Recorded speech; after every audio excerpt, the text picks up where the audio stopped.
ආයිබෝන් කියන පිළිගන්නවා වාස්තුපේච්චයට. අද මම ඔයගොල්ලන්ට කියන්නේ ප්‍රධාන වේද දෝෂය.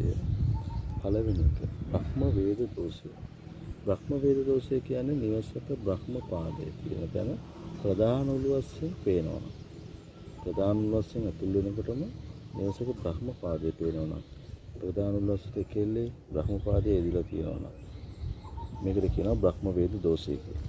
තව ආකාරයකට කියනවා නම් මුදුන් පිටිය හරිමැදින් ප්‍රධාන උළුවස්ස තියෙනවා නම් ඒකත් බ්‍රහ්ම වේද දෝෂයට යටත් වෙනවා. ඉතින් මෙහෙම තියෙනකොට ඇත්තටම නිවසේ ඉන්න ප්‍රධානියගේ පවය කාඩු වෙනවා කියලා තමයි කියන්නේ. පවය එක කියන්නේ මොකද්ද? කියාවෙන් පහත් තත්ත්වයට වැටෙනවා. ප්‍රශ්න ඇති වෙනවා.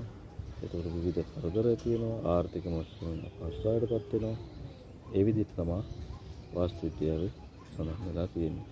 ඉතින් නිවසක බ්‍රහ්ම වේද දෝෂයට අසු නොවන විදිහට ප්‍රධාන උළුව තියන්න ඕනේ. ඒවා නියමිත පාදවලට තිබ්බහම මේ දෝෂ ගැරිලා යනවා.